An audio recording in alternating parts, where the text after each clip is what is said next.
Assalamualaikum warahmatullahi wabarakatuh. Pada video kali ini kita akan membahas bangun ruang lagi, yaitu tabung atau silinder, khususnya adalah menentukan volume tabung atau silinder. Menentukan volume tabung. Jadi banyak sekali benda-benda di sekitar kita yang bentuknya seperti tabung atau silinder. Contohnya, perhatikan pada gambar di bawah ini. Gambar-gambar di samping adalah kaleng pengemas bahan kebutuhan rumah tangga yang memiliki bentuk tabung atau silinder. Nah, bagaimana sih cara menentukan volume tabung atau silinder? Coba perhatikan gambar berikut. Ini adalah gambar dari tabung, di mana gambar tabung ini memiliki beberapa bagian. Yang pertama, di bagian bawah atau alasnya, ini bentuknya adalah lingkaran. Nah, lingkaran itu memiliki yang namanya jari-jari. Jari-jari itu jarak dari titik tengah lingkaran ini ke pinggirannya lingkaran, itu namanya jari-jari. Nah, kemudian ini juga ada yang namanya tinggi tabung yang ke atas ini. Nah, cara mencari volume tabung itu hampir sama dengan mencari volume prisma, yaitu luas alas dikalikan dengan tinggi tabung.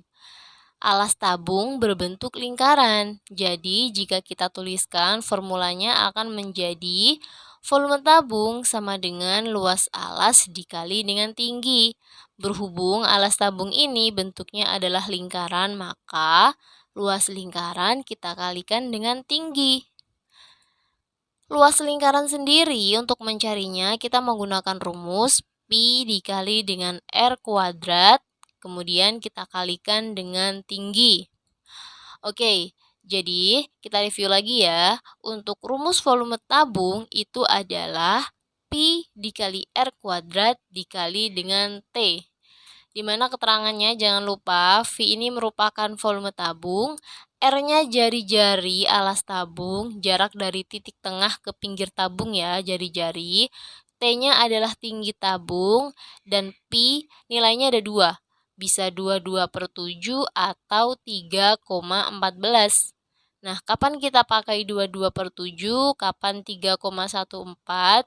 Di sini perlu diingat, jika R atau jari-jari alas tabung merupakan bilangan kelipatan 7, jadi misalnya nanti nilai R-nya itu atau jari-jarinya itu 7, 14, 21, dan seterusnya, maka nilai Pi yang akan kita gunakan adalah 22/7.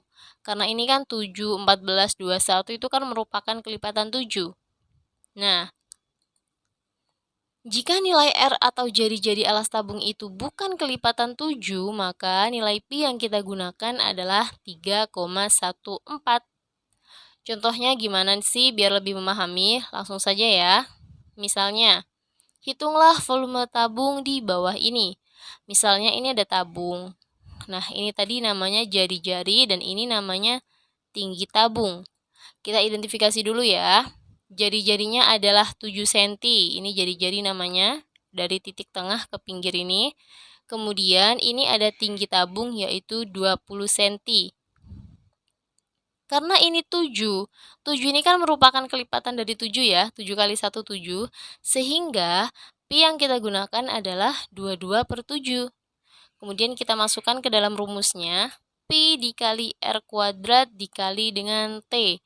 Pi-nya adalah 22/7, kita kalikan R kuadrat, 7 kuadrat.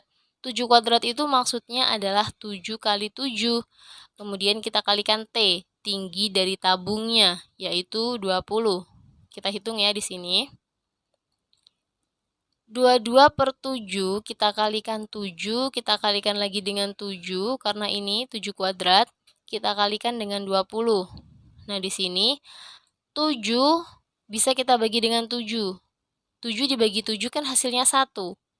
1 dikali 22 hasilnya tetap. Jadi tinggal 22 dikalikan 7 dikalikan dengan 20.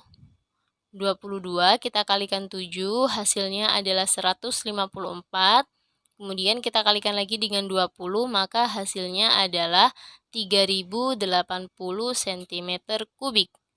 Jadi, volume tabung ini adalah 3080 cm kubik. Gimana? Mudah kan? Oke, saya kasih contoh lain ya. Misalnya, hitunglah volume silinder yang berjari-jari 10 cm dan tinggi 30 cm. Silinder itu nama lain dari tabung ya. Jadi di sini diketahui jari-jari alasnya 10 cm, kemudian tinggi tabungnya 30 cm. Karena 10 itu bukan kelipatan 7, maka pi yang kita pakai adalah 3,14. Kemudian kita masukkan ke dalam rumusnya. Volume tabung sama dengan pi dikali R kuadrat dikali dengan T. Kita masukkan angkanya, pi-nya 3,14 dikali dengan 10 kuadrat dikali 30. Ingat, kalau 10 kuadrat itu artinya 10 kali 10. 10 kali 10 itu adalah 100. Nah, 3,14 kita kalikan 100 itu hasilnya adalah 314. Untuk teman-teman yang masih bingung bagaimana 3,14 dikali 100 hasilnya menjadi 314, silahkan dipelajari lagi perkalian bilangan desimal. Silahkan di scroll-scroll juga video-video di channel ini. Oke, kita lanjutkan. 314 kita kalikan 30 hasilnya adalah 9.420 cm kubik. Gimana? Mudah kan untuk menghitung volume tabung? Agar lebih paham lagi tentang menghitung volume tabung, silahkan dilihat juga video tentang pembahasan soal cerita tabung. Oke, semoga videonya bermanfaat. Wassalamualaikum warahmatullahi wabarakatuh.